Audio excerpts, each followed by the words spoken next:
जी अस्सलाम वालेकुम। कैफ 7 आज के लेक्चर आगाज़ करते हैं। Lecture number 8। आज के लेक्चर में कॉस्ट ऑफ कैपिटल का टॉपिक जो हमने स्टार्ट किया उसको मजीद आगे लेके चलेंगे। कल हमने कुछ कंपोनेंट्स की कॉस्ट कैलकुलेट करना सीखी। कौन कौन से कंपोनेंट की कॉस्ट कैलकुलेट करना सीखी हमने? लोन, फिर इसके बाद हमने इररिडीमेबल डिबेंचर, और बस ये दो कॉस्ट है। ओके चलिए, आज पहले क्विज होगा हमारा, फिर उसके बाद हम नेक्स्ट कंसेप्ट को सीखेंगे। क्विज का लिंक आप लोगों के ग्रुप में शेयर कर दिया गया, व्हाट्सएप ग्रुप में। क्लिक कीजिए, तैयार है तो बताइए। अगर व्हाट्सएप ग्रुप में आप नहीं है किसी वजह से, तो फिर आपने menti.com साइट पे जाना है और ये कोड एंटर करना है जो आपके सामने लिखा हुआ है 68960564। स्टार्ट करें जी।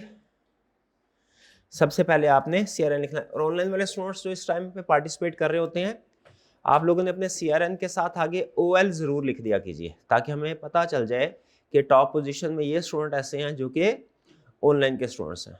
और हम कोशिश करेंगे कि ऑनलाइन के स्टूडेंट्स की अलग कैटेगरी बने, ठीक है, क्योंकि ऑनलाइन वाले स्टूडेंट्स को थोड़ा सा एक कंपैरेटिवली डिसएडवांटेज होता है कि उनके मोबाइल पे थोड़ी देर बाद क्वेश्चन डिस्प्ले होता है। फिजिकल स्टूडेंट्स को पहले पता चल जाता है प्रोजेक्ट को देख के, ठीक है। तो वो कैटेगरी अलग होनी चाहिए ताकि एट पार हो कंपटीशन। स्टार्ट करें जी। पहला क्वेश्चन, CRN जरूर लिखिए पहले, क्वेश्चन बाद में पढ़ना है, पहले CRN लिखना है।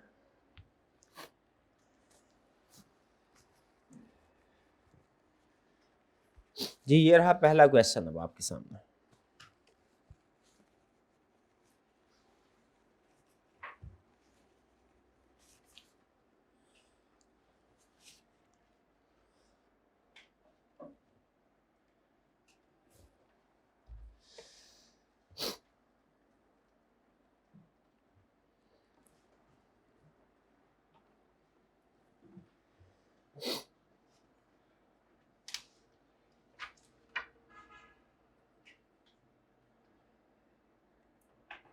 जी, ट्रेनी ने जो नॉमिनल रेट था उसी को कॉस्ट ऑफ कैपिटल अज्यूम कर लिया। हालांकि कॉस्ट ऑफ कैपिटल क्या होगा? Cost of component, debt component जो है उसकी कॉस्ट कैसे कैलकुलेट करते हैं हम? नेट ऑफ टैक्स करके, ऐसा ही है। तो उसकी कैलकुलेशन क्या होगी? 12% इंटू 0.7, ठीक है। जीरो, जो छोटी छोटी कैलकुलेशन होती है ना, वो आप जबानी कोशिश करें कर लिया करें। जैसे 12% इंटू 1 माइनस 0.3 भी आप कर सकते हैं, लेकिन इससे बिला वजह आपका जो फार्मूला है वो लेंथी होगा। जब आपको पता है बेसिक कैलकुलेशन है ना कि 1 माइनस 0.3 क्या होता है? 0.7। तो इस अपने ऊपर इतना एतमाद रखें कि आपने 1 माइनस 0.3 सही कैलकुलेट कर सकते हैं। 0.7 डायरेक्ट मल्टीप्लाई करें, टाइम बचेगा। तो क्या आंसर आएगा? 12 इंटू 7 8.4%, करेक्ट। नेक्स्ट आगे चलते हैं।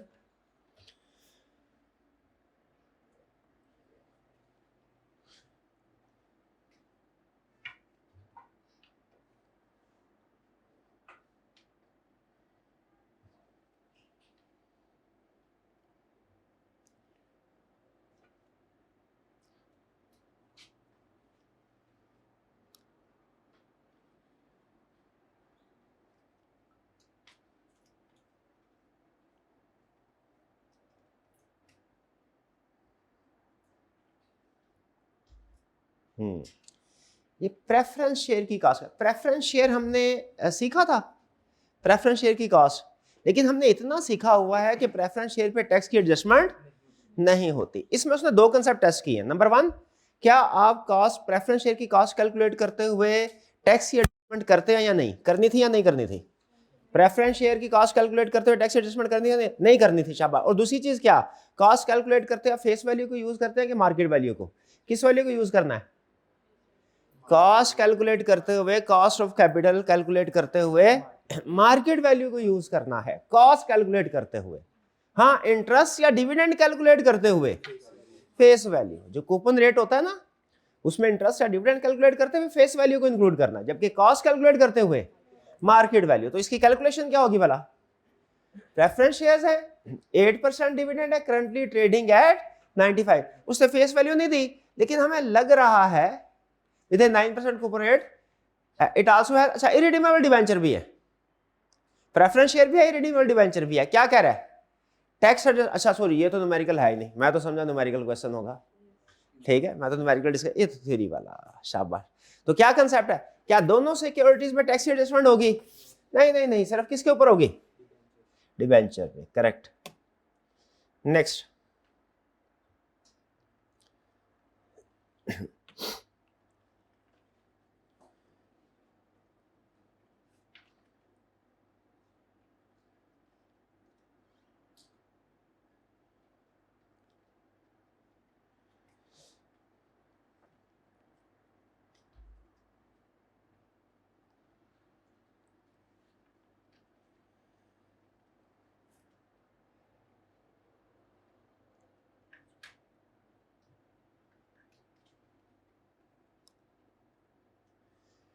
जी इररिडीमेबल बॉन्ड है, फेस वैल्यू 100 है, कूपन रेट 7% है, इंटरेस्ट कैलकुलेट होगा, इंटरेस्ट कितना है, इंटरेस्ट 7, लेकिन इसके बाद क्या इसके ऊपर टैक्स की एडजस्टमेंट होगी, बिल्कुल, तो क्या आएगा 7 इंटू 0.8, 856, क्या आ गया 5.6% आ गया, ऐसा ही है नेट ऑफ टैक्स।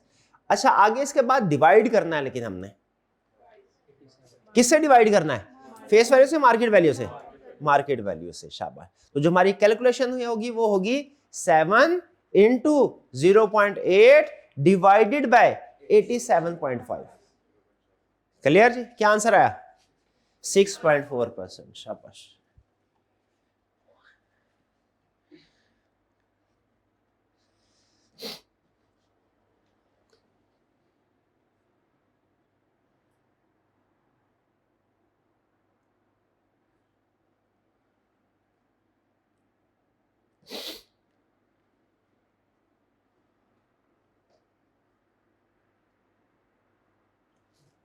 ये सी बंद कर दीजिए,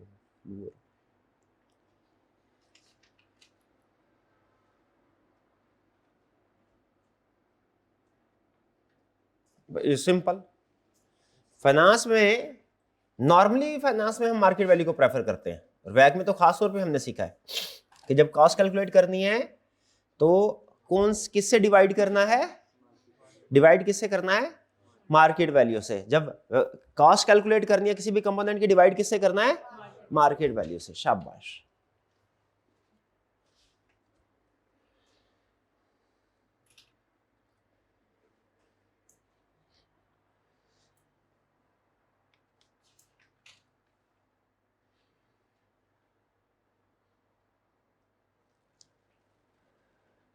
टी ए भाई किधर है, वो क्लास में क्यों नहीं बैठते, उन्हें मैंने कहा क्लास में बैठा करें।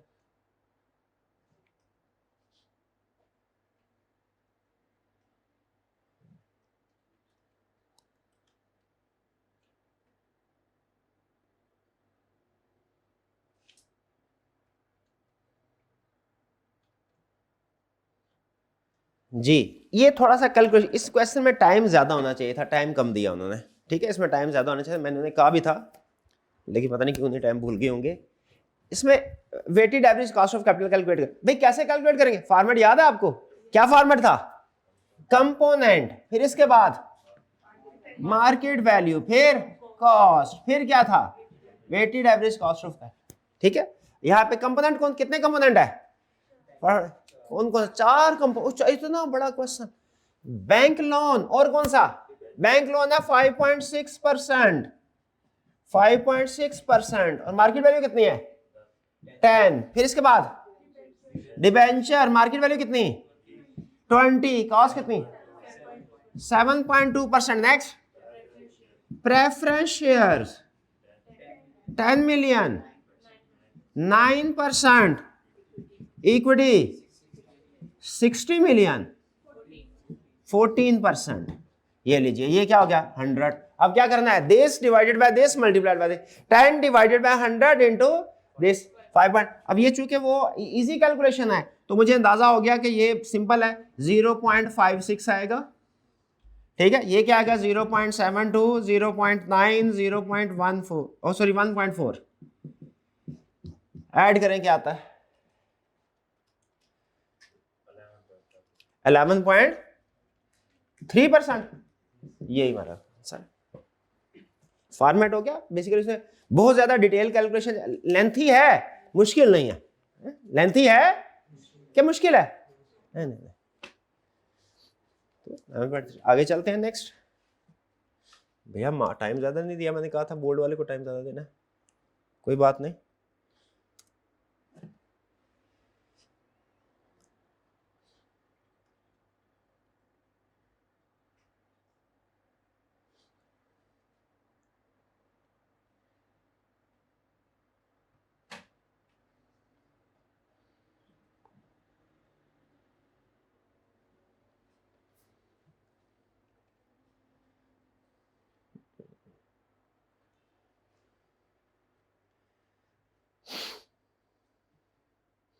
जी क्या कहते हैं, प्रोजेक्ट स्टार्ट करना चाहिए, नहीं करना चाहिए? ये अच्छा इतना आसान ऐसे ना करें, ये ज्यादती की है आपने। इंटरनल रेट ऑफ रिटर्न कितना है और कॉस्ट कितनी है? जब रिटर्न ज्यादा है कॉस्ट कम है, रिटर्न ज्यादा है कॉस्ट कम है, प्रोजेक्ट स्टार्ट करना चाहिए कि नहीं? तो करें ना स्टार्ट, एक्सेप्ट करें। रिजेक्ट क्यों कर दिया? एक्सेप्ट करें, क्यों? Because A positive NPV results more than the cost of equity alone. दोनों वैसे एक्सेप्ट है, दोनों को ही कर देना चाहिए क्या? हाँ, क्योंकि अभी स्टार्ट में है ना, तो हम बहुत ज्यादा टेक्निकल चीजों की तरफ नहीं जाते, ये हम बेनिफिट ऑफ डाउट दे देते हैं डी वालों को भी। सी वालों को इतराज तो नहीं है? अगर डी वालों ने भी एक्सेप्ट किया है प्रोजेक्ट, तो हम उनको अगर सही मान लें, किधर गई ऑप्शंस? यहीं पे ऑप्शन आती थी, छुप गई है ऑप्शन,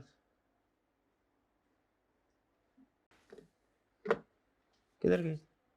ये ओ नीचे आ गया ये चीज। चलिए जी, डन, क्लियर हो गया जी। अच्छा आईआरआर से मुझे याद आया, ये आईआरआर कहीं पढ़ा पढ़ा लग रहा है, कहां पढ़ा है? क्यूएम में पढ़ा है। याद है कैसे कैलकुलेशन होती है? नहीं ना याद, अंदाजा था मुझे, आज करेंगे, आज ही करेंगे। चलिए जी, नेक्स्ट क्वेश्चन।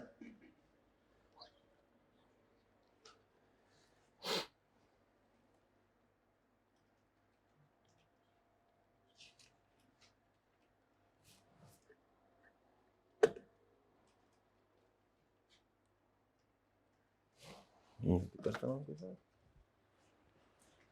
10% है, फेस वैल्यू 100 है और इंटरेस्ट है 10, टैक्स रेट 30% आ जाएगा। 10 इंटू 0.7, ये तो नेट ऑफ टैक्स हो गया। फिर इसके बाद डिवाइडेड में मार्केट वैल्यू 125, क्या 5.6%। क्या आंसर है? डी। चलिए आगे चलते हैं नेक्स्ट। एक कंसेप्चुअल क्वेश्चन है, कैलकुलेशन वाला नहीं है।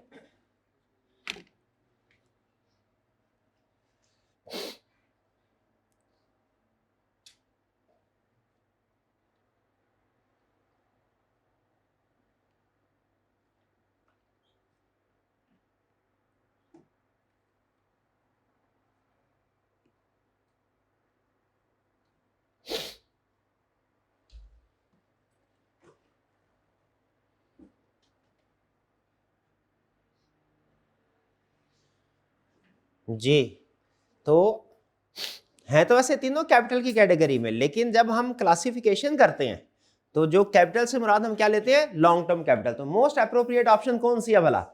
मोस्ट अप्रोप्रिएट सी वाली। हालांकि लूजली स्पीकिंग ये भी किसी हद तक पार्शली करेक्ट है, क्योंकि सारे कैपिटल की कैटेगरी में आते हैं, लेकिन उसने जब कंसेप्ट्स को डिवाइड करके अलग अलग कर दिया, तो खुद बताइए ये मोर एक्यूरेट ऑप्शन हुई कि ये वाली मोर एक्यूरेट हुई? ये भी मैं, अगर ये ना होती, ये ऑप्शन ना होती, तो मैं इस ऑप्शन को करेक्ट करता कि सारे कैपिटल फाइनेंस ही बोलती है। लेकिन फिर उसके बाद फाइनेंस कैपिटल को दो हिस्सों में डिवाइड भी करती है। कैपिटल को, यानी फाइनेंस में जितनी भी लायबिलिटीज है सारी कैपिटल है, सिंपल। फाइनेंस में जितनी भी लायबिलिटीज हैं सारी कैपिटल है, ठीक है। लेकिन दो हिस्सों में डिवाइड किए जाते हैं, एक वो लायबिलिटी जो शॉर्ट टर्म है, एक वो जो लॉन्ग टर्म है। लॉन्ग टर्म को क्या कहते हैं? कैपिटल। और शॉर्ट टर्म को क्या कहते हैं? वर्किंग कैपिटल, ठीक है। तो चूंकि मोर एक्यूरेट ऑप्शन मौजूद है, इसीलिए लेस एक्यूरेट ऑप्शन जो है वो हमने गलत कर दी। भी समझ रहे हैं क्यों? वरना ये पार्शली करेक्ट है, ये सारे टाइप ऑफ कैपिटल ही है, टाइप ऑफ कैपिटल ही, ठीक है। अब वो आपने वो जाहिर है जल्दी भी आंसर करना होता है, तो पहली ऑप्शन को पढ़ के आंसर कर दिया। सी ऑप्शन है, ये सी किसकी करेक्ट है ऑप्शन? इसकी? अच्छा ऑनलाइन वाला बच्चा होगा कोई, गुड, सी पोजीशन आएगी। Next last question.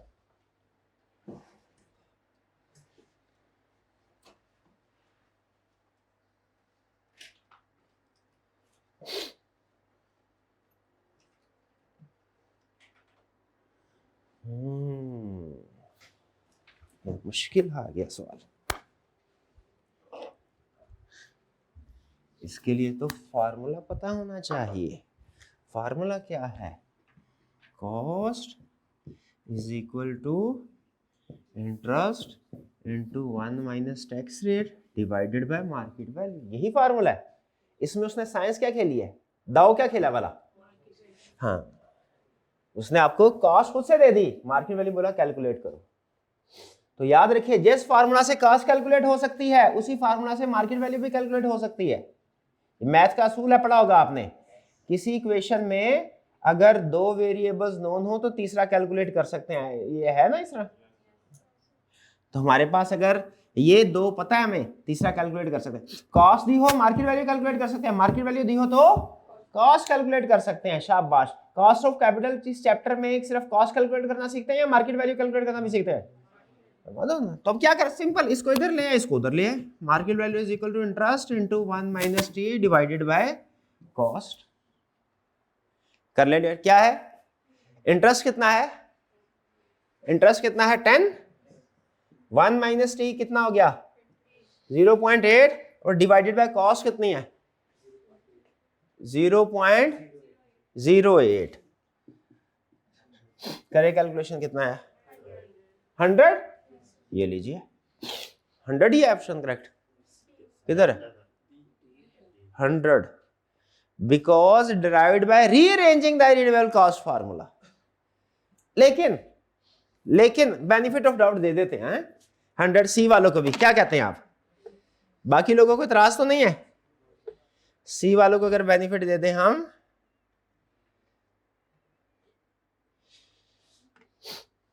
चलिए जी, ये था हमारा क्विज। थोड़ा उम्मीद है कि वार्म अप हो गए होंगे आप हैं। सुबह सुबह जरा कैलकुलेशन हो जाए ना, सारा दिन दिमाग तरोताजा रहता है।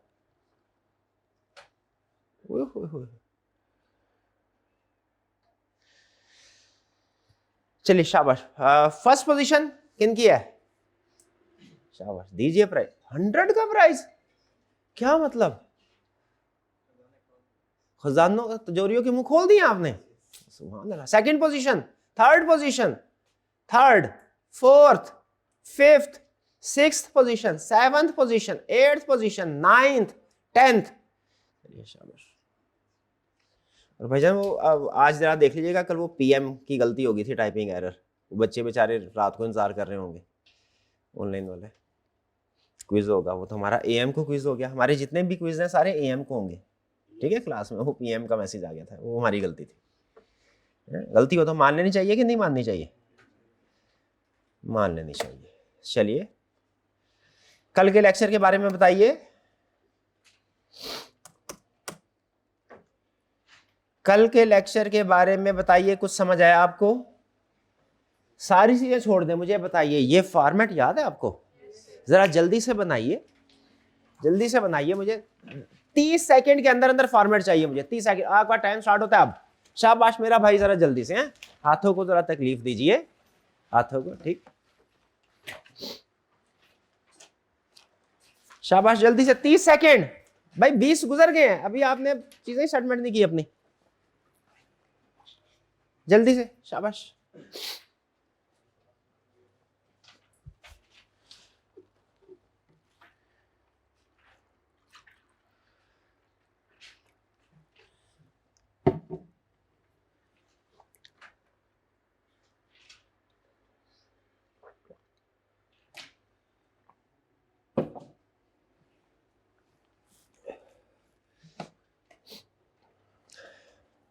कोशिश करें जमानी बनाए। किधर यार ये लाइनें, किधर लाइनें? तो अल्लाह के बंदे लगा दे मेरा भाई, ऐसे ना कर, वरना इधर की फिगर उधर चली जाएगी, उस कॉलम की फिगर इधर आ जाएगी।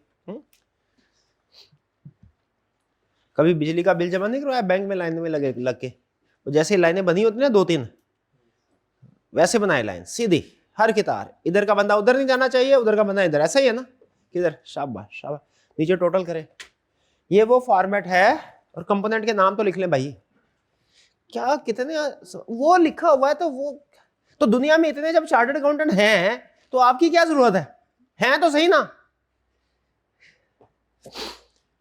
जी। शाबाश। चलिए, अच्छा मुझे ये बताइए, कि क्या हमें बैंक लोन की कॉस्ट कैलकुलेट करना आ गई?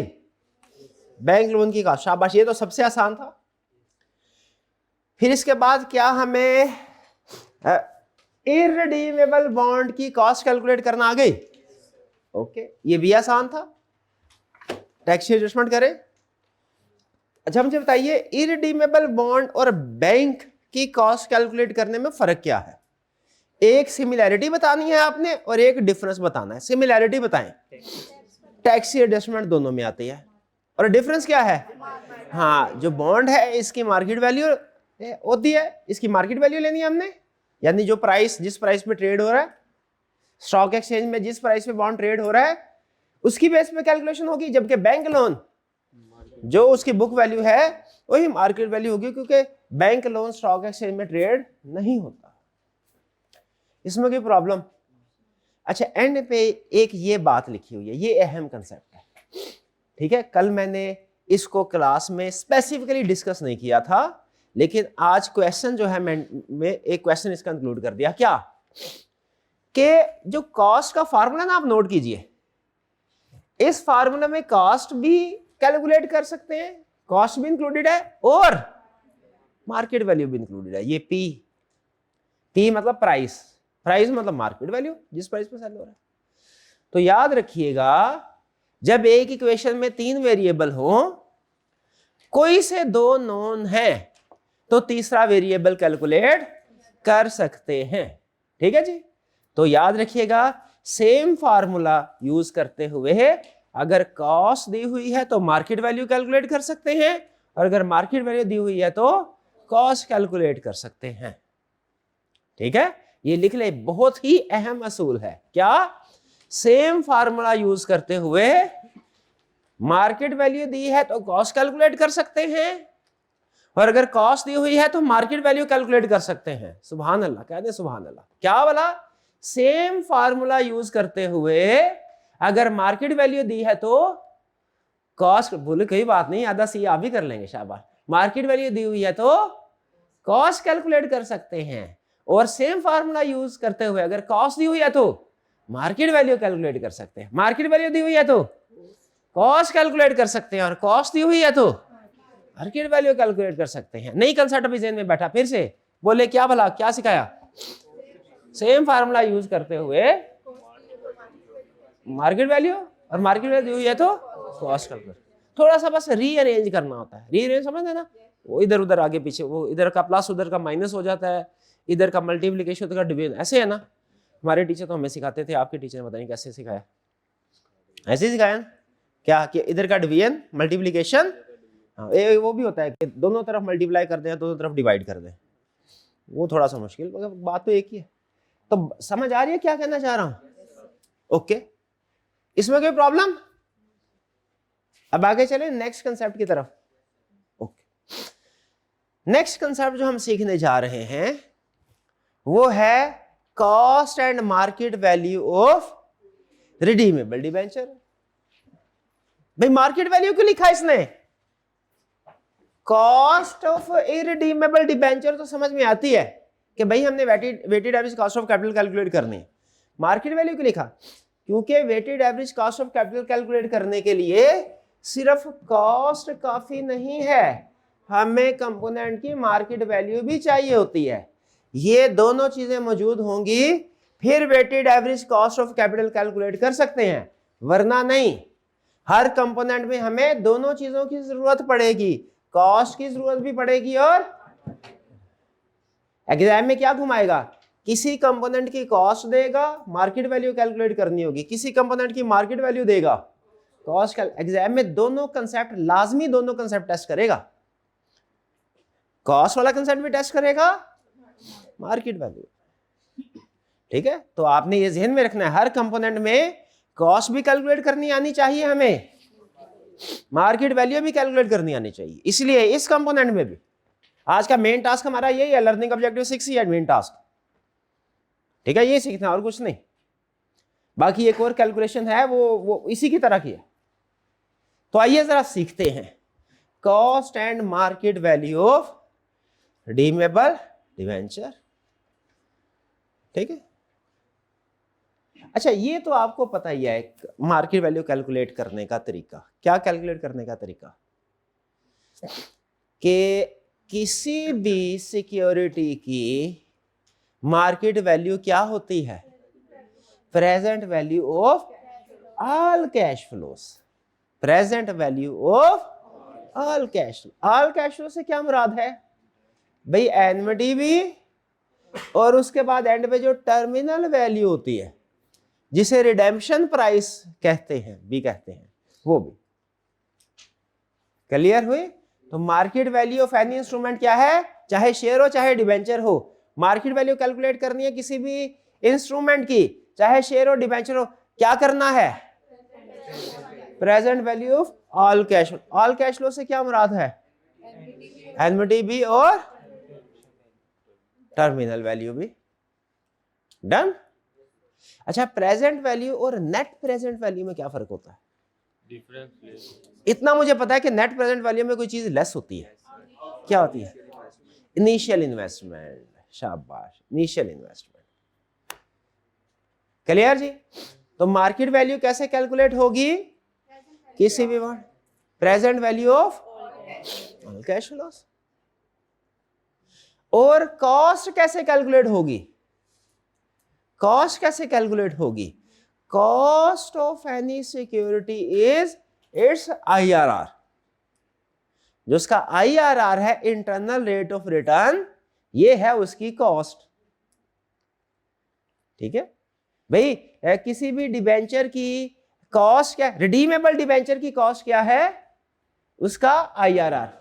किसी भी इररिडीमेबल सिक्योरिटी की कॉस्ट क्या है? इररिडीमेबल सिक्योरिटी की कॉस्ट क्या है जो इररिडीमेबल है? एन्युटी का फार्मूला कैलकुलेट करें, एन्युटी से कैलकुलेट होगी। रिडीमेबल डिबेंचर की या रिडीमेबल सिक्योरिटी की कॉस्ट क्या होगी? IRR। ये असूल लिख लीजिए, cost of any irredeemable, cost of any redeemable security is it's IRR।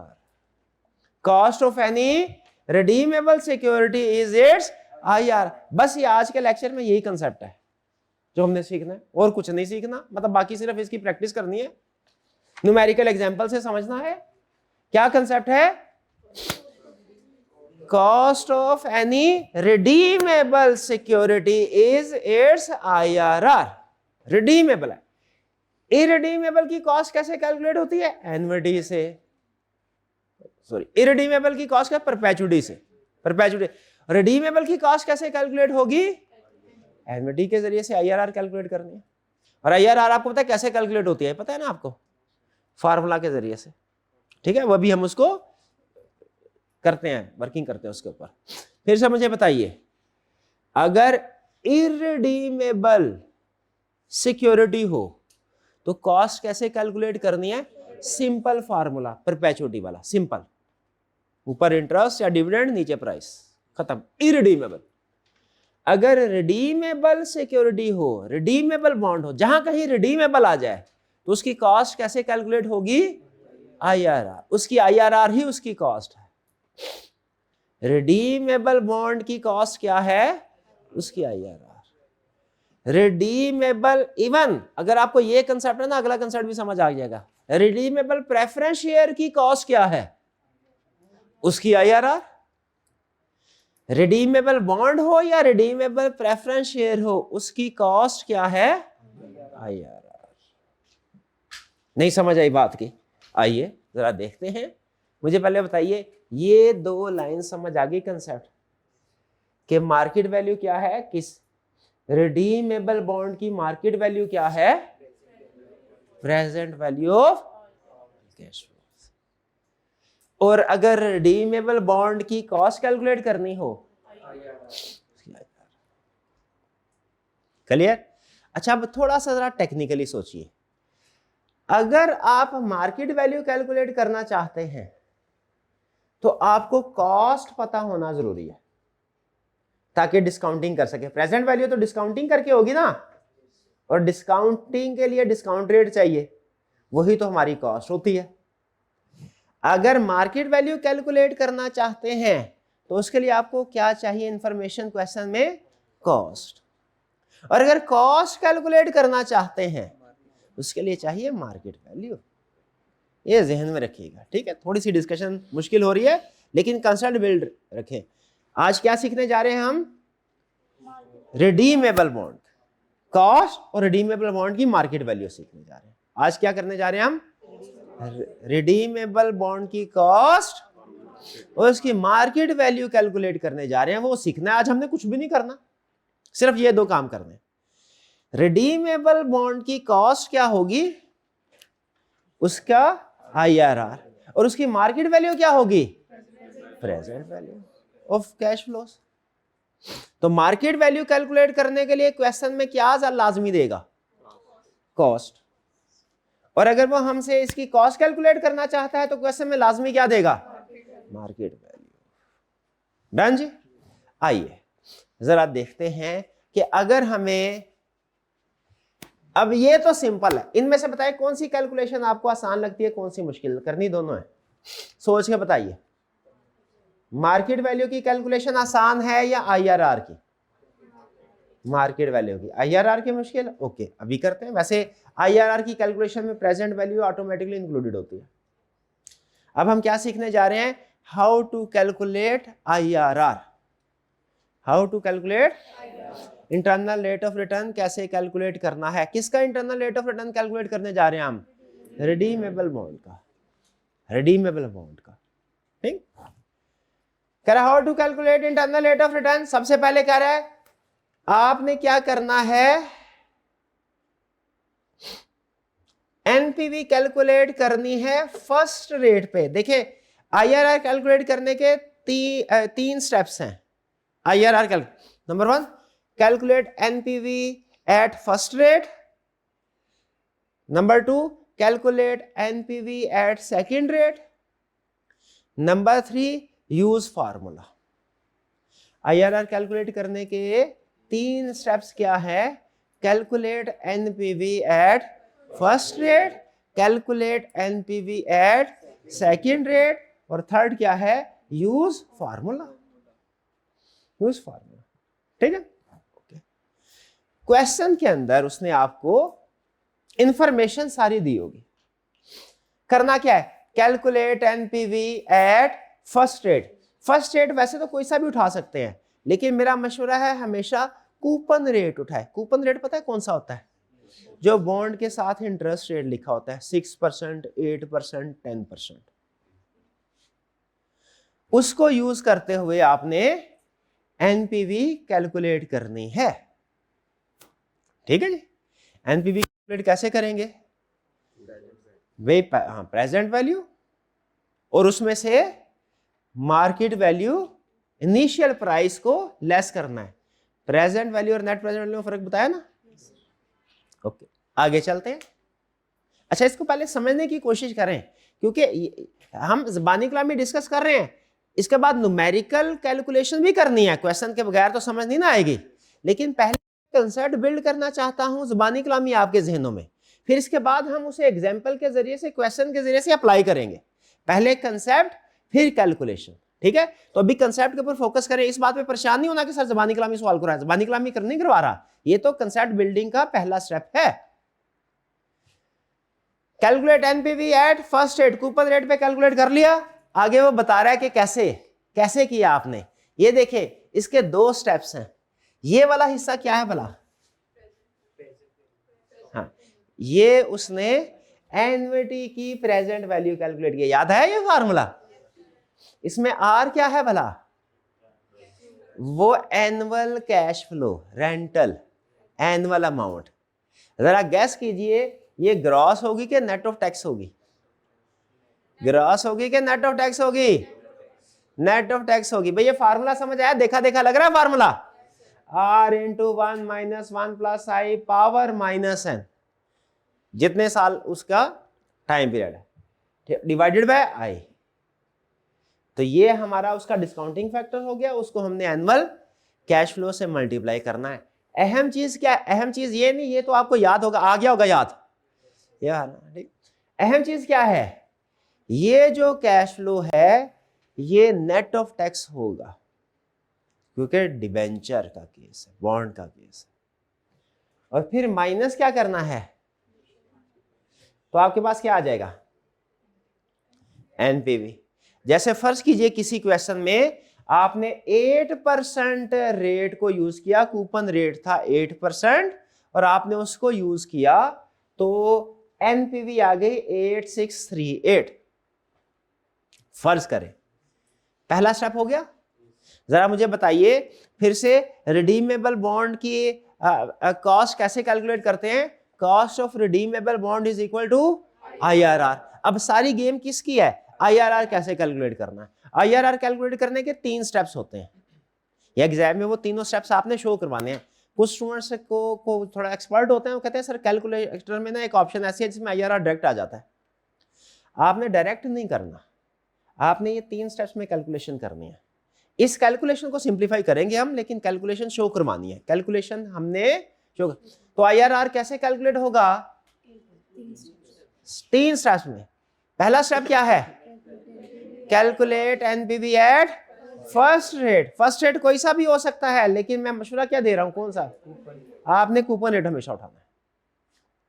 उसके बाद आगे ये फार्मूला एक था, पढ़ के मुझे बताइए कोई स्टूडेंट जिसको इस फार्मूला में प्रॉब्लम हो, बेफिक्र हो, क्या थोड़ा सीख रहे हैं हम, कोई मसला नहीं, हो सकती है प्रॉब्लम, तो मैं आपको बता दूं कि इसमें कौन से वाले वेरिएबल का क्या मतलब है। आर से सब ऐसे अहम, ये आर, इससे मुराद क्या है? और फिर उसके बाद ये आई, ये क्या चीज है बोला? रेट। ये रेट, ठीक है। फिर नीचे मार्केट वैल्यू, ये आ गया हमारा 8%। ओके, अच्छा अब आपने क्या करना है? अब जब ये अमाउंट आ गई ना, अब आपने सेकेंड रेट को यूज करते हुए इस कैलकुलेशन को रिपीट करना है। सेकेंड रेट को यूज करते हुए एनपीवी कैलकुलेट करनी है। अब सेकेंड रेट क्या होगा? फर्स्ट रेट आपने कौन सा सेलेक्ट किया? इस पे एनपीवी क्या थी, पॉजिटिव के नेगेटिव? पॉजिटिव। अब जरा मुझे बताइए, असल में आईआरआर आपको पता है एनपीवी को 0 करता है। आईआरआर क्या करता है? एनपीवी को 0। तो हमने वो रेट ढूंढना होता है जिस पे एनपीवी 0 हो। अब मुझे बताइए इंटरेस्ट रेट और एनपीवी में क्या ताल्लुक है भला? नेगेटिव। इंटरेस्ट रेट अगर बढ़ाते जाएंगे तो एनपीवी क्या होती जाएगी? कम होती जाएगी।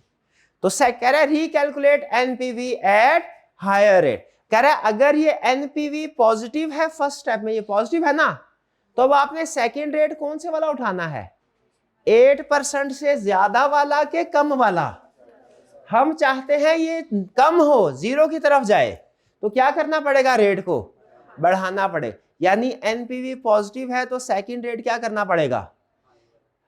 एनपीवी पॉजिटिव है तो सेकंड रेट हमें हायर वाला उठाना पड़ेगा। क्यों भला? ताकि एनपीवी कम आ जाए।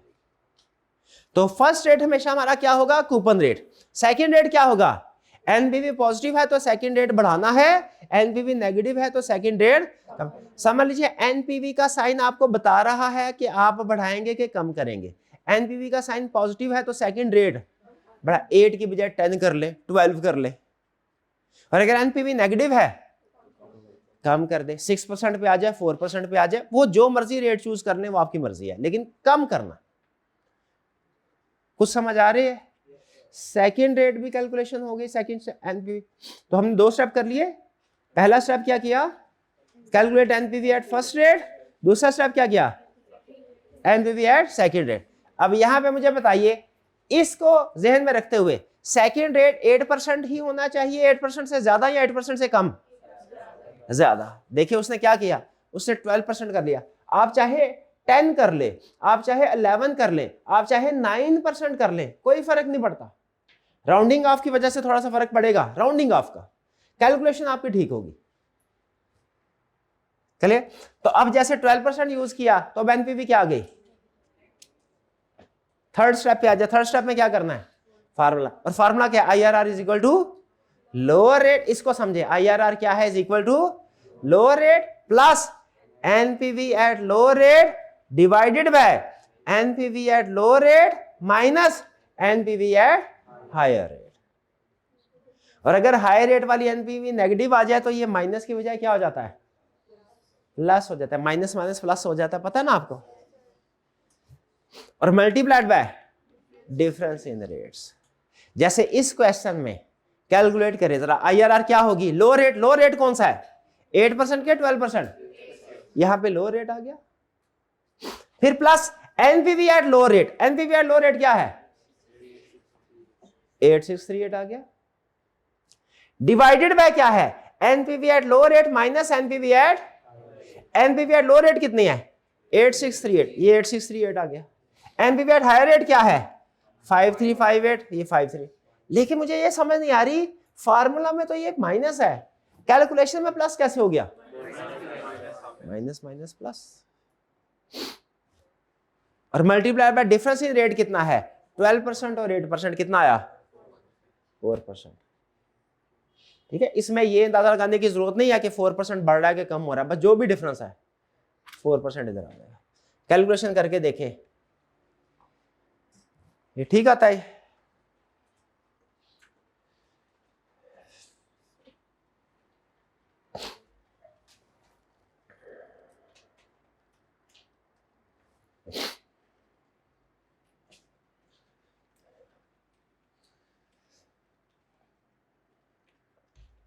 कैलकुलेशन करके देखें ताकि आप कंफर्टेबल हो जाए इस कैलकुलेशन के ऊपर। अच्छा, टारगेट क्या रखना है आपने कि एक ही कैलकुलेशन में 10.47 आना चाहिए, बार बार इक्वल नहीं दबाना, एक छोटी सी कैलकुलेशन करके इक्वल दबा दिया, फिर छोटी सी कैलकुलेशन, एक ही कैलकुलेशन में सारा फार्मूला आपने फिट करना है। होता है जी, शाबाश। इक्वल बाय कितना है,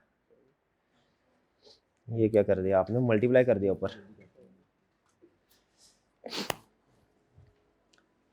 करे कैलकुलेशन दिखाएं, देखें 10.47 आपके कैलकुलेटर पे 10.47 आएगा तो मैंने आगे चलना है, वरना नहीं चलना। ऑनलाइन वाले स्टूडेंट्स आप भी कैलकुलेशन कीजिए, ये शाबाश। किधर आया 10 पर, शाबाश।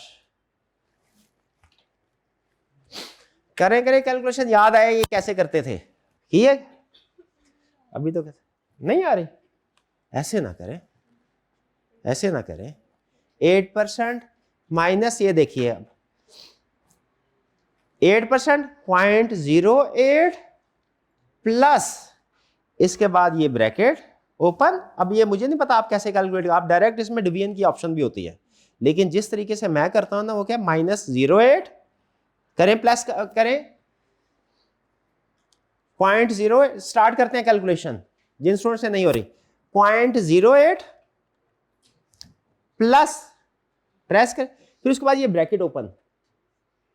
ठीक है, अब ये क्या है 8638 डिवाइडेड बाय, ये जो डिवीजन वाला होता है, डिवाइडेड बाय, फिर bracket open, 8638 plus 5358 bracket close, और मल्टीप्लाइड बाय 0.04,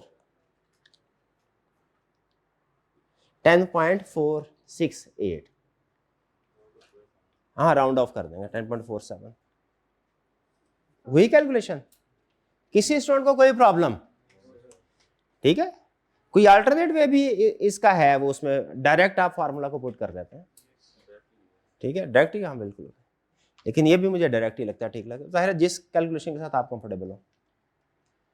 कोई प्रॉब्लम, आपने कैलकुलेशन कर लिया, आपके कैलकुलेटर में कितना 10.46 है, ओके। तो मुझे बताइए कि आप IRR कैलकुलेट करने के काबिल हो गए, ठीक है। फिर से बताइए आज के लेक्चर में हमने क्या सीखना है, बल्कि सीख लिया, हम सीख रहे हैं रिडीमेबल बॉन्ड की कॉस्ट और मार्केट वैल्यू कैलकुलेट करना।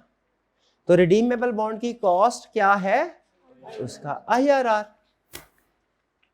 और IRR कैसे कैलकुलेट होगा, 3 स्टेप्स में। Step number 1, calculate NPV at first rate, जो कि कूपन रेट होगा। Step number 2, calculate NPV at second rate, जो क्या होगा, डिपेंड करता है फर्स्ट रेट के रिजल्ट पे, कम करना है कि ज्यादा करना है। और फिर क्या करना है एंड पे, स्टेप नंबर 3, फॉर्मूला। डन जी, ये फार्मूला, कोई प्रॉब्लम तो नहीं इसमें। अच्छा, अब आगे कुछ नोट बता रहा है, ये lower discount rate will have higher NPV, ये वो आपको इसलिए बता रहा है ताकि आप ये डिसाइड कर सकें कि जो नेक्स्ट रेट आपने सेलेक्ट करना है वो हायर होगा कि लोअर वाला होगा। ये काम की चीज है, इसको लिख लें शॉर्टकट, इसके आगे लिख लें शॉर्टकट। सेकंड कंसेप्ट के आगे कह रहा है if a redeemable instrument is, redeemable security is issued at par and redeemable at par, पार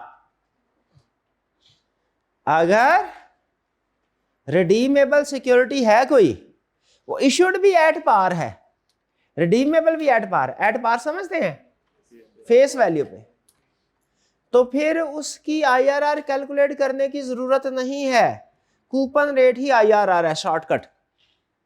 ऐसे रिडीमेबल सिक्योरिटी की कॉस्ट कैसे कैलकुलेट करते हैं, उसका आईआरआर, बोले रिडीमेबल सिक्योरिटी की कॉस्ट कैसे कैलकुलेट करते हैं, उसका आईआरआर। लेकिन अगर कोई रिडीमेबल सिक्योरिटी इशूड भी एट पार है और रिडीमेबल भी एट पार है, तो फिर उसका आईआरआर कैलकुलेट करने की जरूरत नहीं है, उसका कूपन रेट ही आईआरआर होगा। कंफर्म है, कैलकुलेट करके देख लीजिएगा कि जब क्वेश्चन आएंगे तो। ठीक है, आई क्या आपने पासवर्ड में टेस्ट किया ये कंसेप्ट, तो कुछ स्टूडेंट ने आईआरआर हालांकि कैलकुलेट किया, आंसर वही आया, गलत नहीं किया, लेकिन टाइम ज़ाया हो गया। तो अगर इशूड भी एट पार हो तो आईआरआर कैलकुलेट करने की जरूरत नहीं है। अब मुझे बताइए क्लास में कितने ऐसे स्टूडेंट हैं जो किसी भी बॉन्ड की आईआरआर कैलकुलेट कर सकते हैं, बताइए। ओके, तकरीबन सभी हैं। फिर अल्टरनेट टर्म भी उसने बताई, IRR is also called effective rate और यील्ड टू मैच्योरिटी। अच्छा, नेक्स्ट एक और कंसेप्ट है, वो क्या है, कन्वर्टेबल बॉन्ड। लेकिन उससे पहले हम कुछ कैलकुलेशन करते हैं। आपने क्या करना है, क्वेश्चन नंबर 5 अटेम्प्ट करना। ठीक है, पहले आप खुद करेंगे, फिर मैं करवाऊं कि मैं करवाऊं डायरेक्ट, पहले आप खुद प्रैक्टिस। चलिए ऑनलाइन वाले स्टूडेंट्स, आप लोगों के लिए भी टारगेट यही है, आपका टास्क यही है, क्वेश्चन नंबर 5 जो है ना, इसको आपने अटेम्प्ट करना है। कीजिए, आपका टाइम स्टार्ट होता है, आपके पास 3 मिनट है सिर्फ, और टाइम स्टार्ट होता है अब। पास कीजिएगा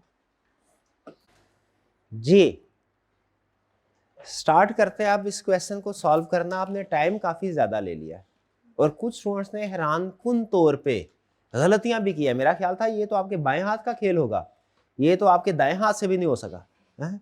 कोई बात नहीं, अभी देखते हैं कैलकुलेशन कैसे करते हैं। अच्छा, कैलकुलेशन करने के ना कुछ मैं आपको टिप्स बताऊंगा, कोशिश करें कि आप उनको फॉलो करें, वरना अगर आप खुद कंफर्टेबल है उसी कैलकुलेशन में तो अपने तरीके को अडॉप्ट करें, वरना जो मैं आपको कैलकुलेशन बताऊं आप कोशिश करें कि उसी तरीके से आपने इसको सॉल्व करना है। देखिए, बताइए, सबसे पहले मुझे बताइए, हमने after tax cost of bond calculate करनी है, ऐसा ही है। जो कॉस्ट ऑफ बॉन्ड है वो क्या होती है, ये तो हमें पता है, इसका आफ्टर टैक्स लिखने की जरूरत नहीं थी, ये हमें ऑलरेडी ना भी लिखता है ना, हमें पता है कि कॉस्ट ऑफ बॉन्ड क्या होती है, उसका आईआरआर नेट ऑफ टैक्स होती है।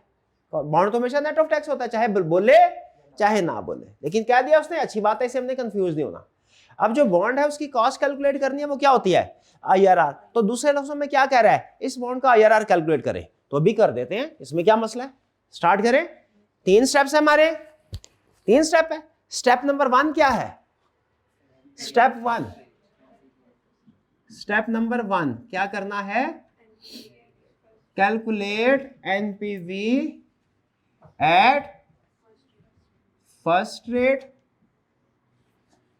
ठीक, और फर्स्ट रेट क्या है, एट द रेट ऑफ, कौन सा रेट सेलेक्ट करें, वैसे तो उसूली तौर पे कोई सा भी कर सकते हैं, लेकिन एग्जाम में मैंने आपको क्या बोला है, कूपन रेट को सेलेक्ट करें, यानी हमने 7% जो है इसके ऊपर एनपीवी कैलकुलेट करनी है। Okay, NPV at the rate of 7%।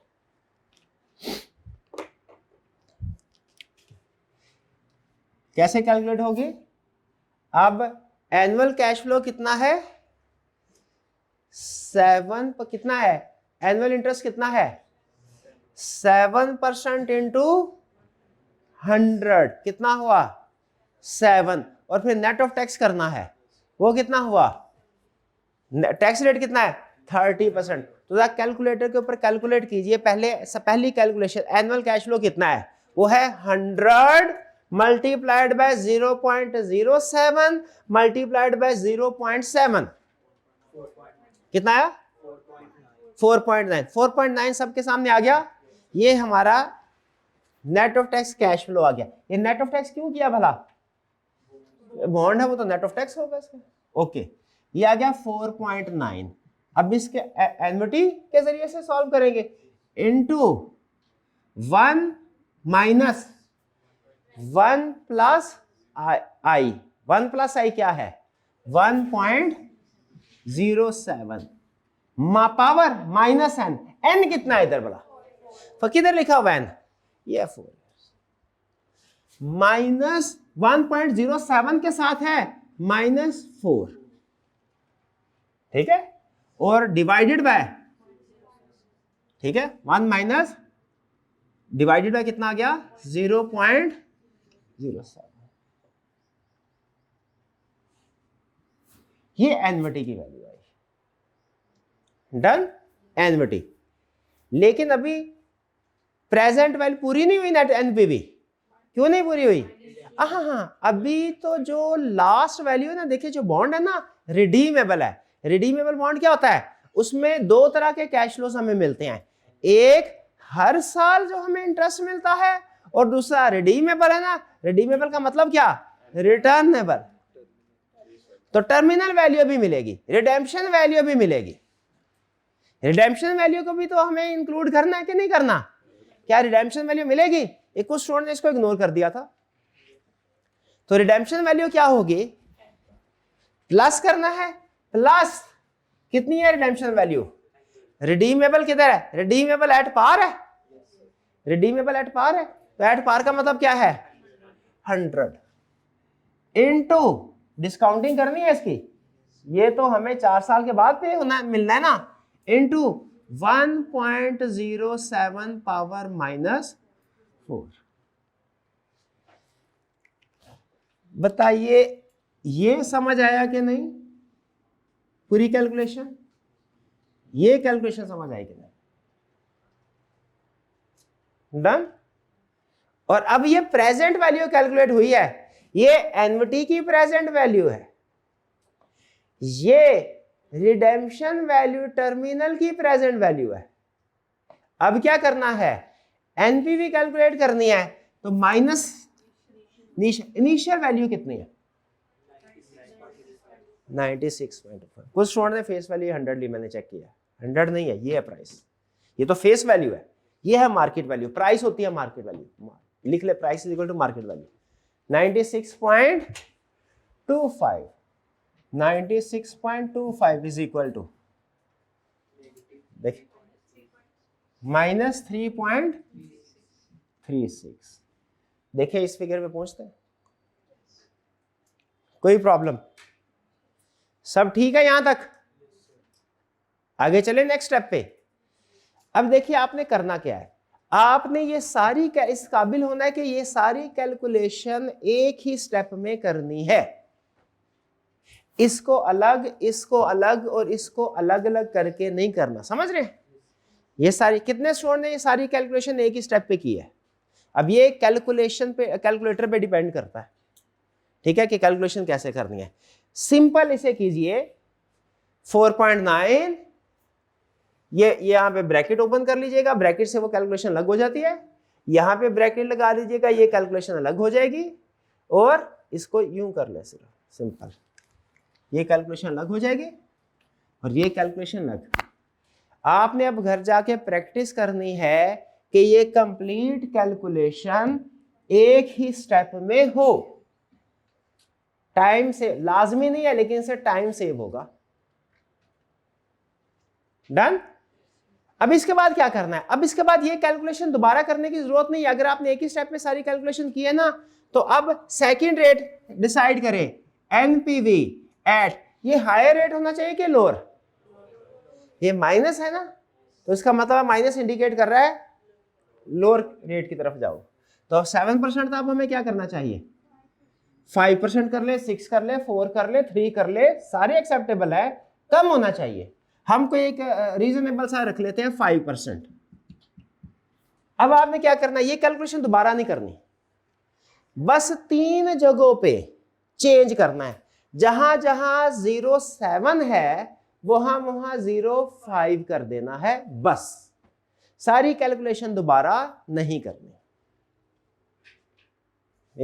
यानी 4.9 कैलकुलेटर पे ऐसा ही रहेगा, इनटू सारा फार्मूला सेम, बस ये क्या हो जाएगा 0.05, ये भी क्या हो जाएगा 0.05 और ये भी क्या हो जाएगा 3 जगहों पे चेंज आएगा कैलकुलेशन में, बाकी सेम कैलकुलेशन। और ये क्या गया प्लस 3.40। क्लियर? इसमें अहम चीज क्या बताइए आपको, सारा फार्मूला दोबारा, सारी कैलकुलेशन दोबारा नहीं करनी, एग्जिस्टिंग में ही 0.08 को चेंज कर देना है।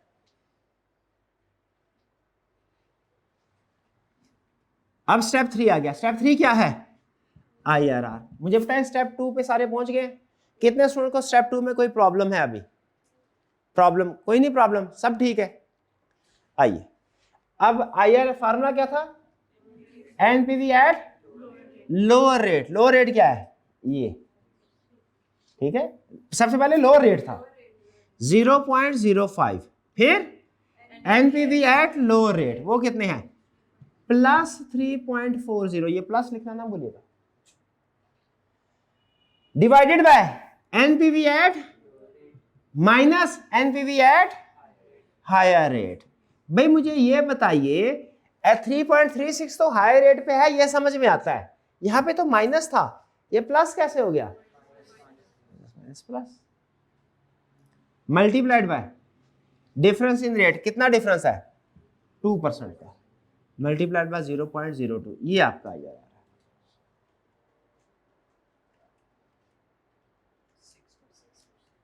6%, लगभग 6%, 6.0%। ये है हमारे cost of bond. Rounding off की वजह से थोड़ा सा कुछ पॉइंट्स में फर्क आ सकता है, वो एक्सेप्टेबल है। कैलकुलेशन चेक कीजिए, तरीकाकार देखिए क्या है। पहले कंसेप्ट बिल्ड किया हमने। कंसेप्ट क्या बिल्ड किया कि रिडीमेबल बॉन्ड की कॉस्ट उसकी IRR है, ये कंसेप्ट है एक लाइन का। फिर इसके बाद हमने इस कंसेप्ट को कैलकुलेशन के जरिए से समझा कि एग्जाम क्वेश्चन में इसे हमने कैसे करना है। 3 स्टेप्स में डन। और इसमें अहम चीज क्या कि आपने ये जो NPV की कैलकुलेशन है वो एक ही स्टेप में करनी है, कैलकुलेटर के ऊपर। हो जाती है कि नहीं हो जाती है, एक स्टेप में हो जाती है, पक्की बात है। 3.4 नहीं आ रहा, आ जाता है, कितना आ रहा है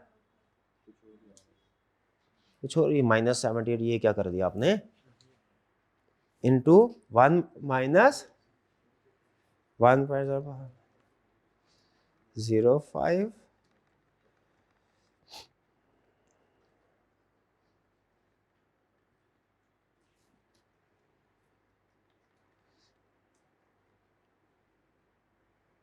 ओहो, ये आपने जो -4 लिया ना वो 1.05 का -4 है। ये जो -4 एनओटी है ना, ये आगे ये वाला, ये याद रखिएगा।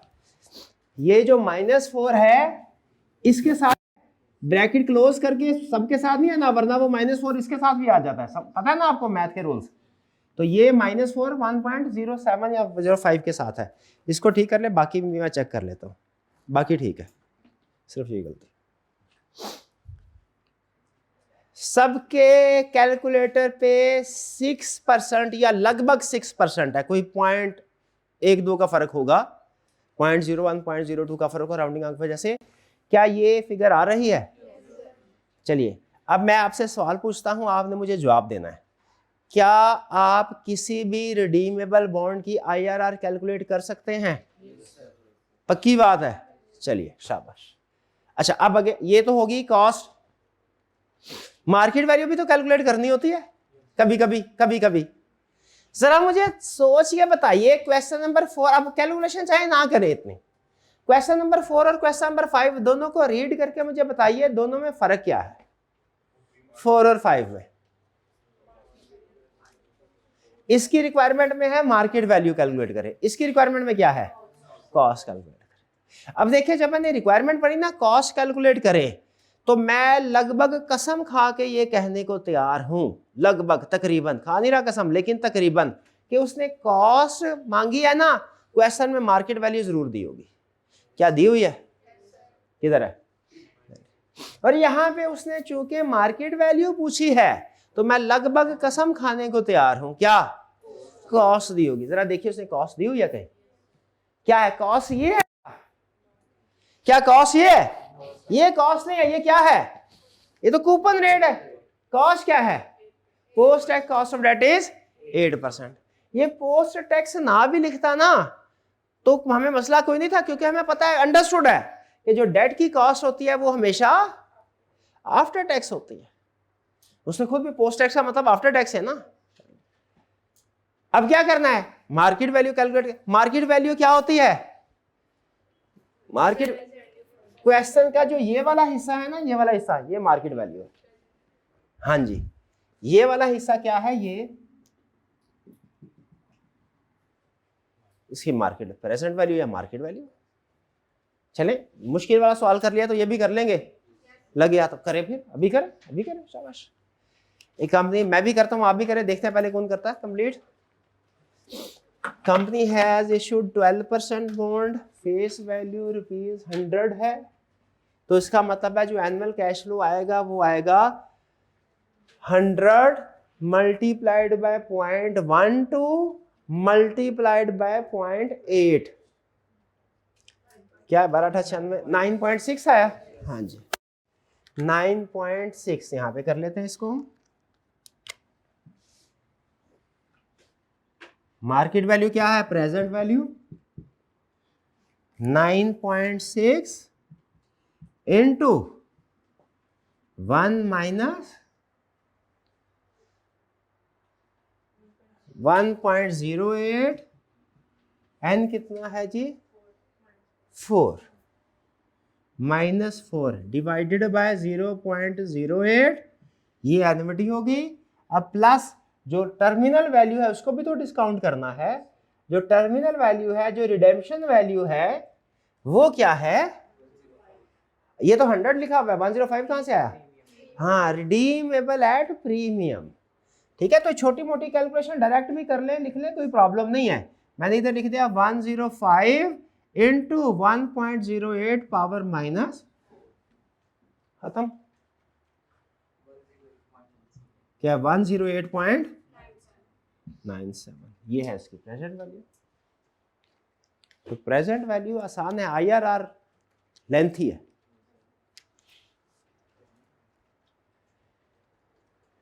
तो मुझे बताइए क्या आप इस काबिल हैं कि किसी भी बॉन्ड की मार्केट वैल्यू भी कैलकुलेट कर सकते हैं और उसकी कॉस्ट भी कर सकते हैं। भाई मार्केट वैल्यू कैसे कैलकुलेट करते हैं, प्राइस कैसे कैलकुलेट करते हैं उसकी, present value of all cash flows, और उसकी कॉस्ट कैसे कैलकुलेट करते हैं, IRR। और IRR कैसे कैलकुलेट करते हैं, 3 स्टेप्स में। क्या है 3 स्टेप्स,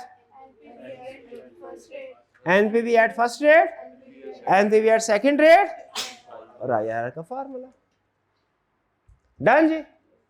चलिए अब एक छोटा सा आपको अजीब बात बताऊं, हमने आज कितने लर्निंग ऑब्जेक्टिव किए हैं, एक नहीं 2 किए। हमने रिडीमेबल बॉन्ड की मार्केट वैल्यू और कॉस्ट भी कैलकुलेट करना सीखी है, और हमने रिडीमेबल प्रेफरेंस शेयर की कॉस्ट और मार्केट वैल्यू भी कैलकुलेट करना सीखी है। अब आप पूछे ये कब हुआ, पूछना ये कब हुआ, ये अभी हुआ, क्लास में हुआ। नहीं समझ आया ना, क्या बोला वाला। आज हमने एक नहीं 2 लर्निंग ऑब्जेक्टिव सीखे हैं। एक लर्निंग ऑब्जेक्टिव ये सीखा है कि बॉन्ड की मार्केट वैल्यू और कॉस्ट कैसे कैलकुलेट करनी है, ये तो एग्री करते हैं ना। दूसरा ये भी सीख लिया क्या, प्रेफरेंस शेयर की कॉस्ट और मार्केट वैल्यू कैसे कैलकुलेट करनी है, ये भी सीख लिया। कैसे सीख लिया भला, दोनों की कैलकुलेशन सेम है, सिर्फ एक चीज का फर्क है, क्या, हाँ, बॉन्ड या डिबेंचर की कैलकुलेशन में आपने इसे नेट ऑफ टैक्स करना है, शेयर कैलकुलेशन में नहीं करना। ठीक है, ठीक है। और कुछ स्टूडेंट पता क्या गलती करेंगे डिबेंचर की कॉस्ट कैलकुलेट करने में, इसको तो इंटरेस्ट को तो नेट ऑफ टैक्स करते हैं, कुछ स्टूडेंट्स की आदत है वो ये जो रिडेम्पशन वैल्यू है ना इसको भी नेट ऑफ टैक्स कर देते हैं। Redemption value net of tax नहीं ना होती, क्या होती है? ये तो पेमेंट ऑफ लोन है, पेमेंट ऑफ लोन एक्सपेंस के तौर पे रिकॉर्ड नहीं होती, इसमें नेट ऑफ टैक्स नहीं हो, इसको नेट ऑफ टैक्स ना कीजिएगा भैया। करना है आपने, करना है, एग्जाम में करेंगे आप इसको। हर कैश फ्लो को नेट ऑफ टैक्स थोड़ी करना है, किसको करना है? सिर्फ इंटरेस्ट को, एन्युटी को, टर्मिनल वैल्यू को नेट ऑफ टैक्स नहीं करना। चलिए आज फिर मुझे बताइए, क्या मैं ये मार्क कर कि हमने प्रेफरेंस शेयर की भी, रिडीमेबल प्रेफरेंस शेयर की भी कॉस्ट कैलकुलेट कर ली है और इसकी मार्केट वैल्यू भी? नहीं, मैं नहीं मानता, मुझे जरा कैलकुलेट करके दीजिए। चलिए अभी होम असाइनमेंट कर लेते हैं। डन जी, कर लेंगे होम असाइनमेंट इसकी। चलिए लर्निंग ऑब्जेक्टिव जो बॉन्ड है, अब आपने क्वेश्चन करने हैं बॉन्ड की कॉस्ट और बॉन्ड की मार्केट वैल्यू, फिर प्रेफरेंस शेयर की कॉस्ट। ये 4 क्वेश्चन कर लीजिए ताकि मेरी तसल्ली हो जाए कि आप ठीक। कल हम कन्वर्टेबल बॉन्ड को डिस्कस करेंगे, ये क्या होता है। क्लियर? कोई क्वेश्चन पूछना चाहते हैं तो पूछ लीजिए, कंफर्टेबल है? चलिए आज का लेक्चर खत्म करते हैं। अल्लाह हाफिज।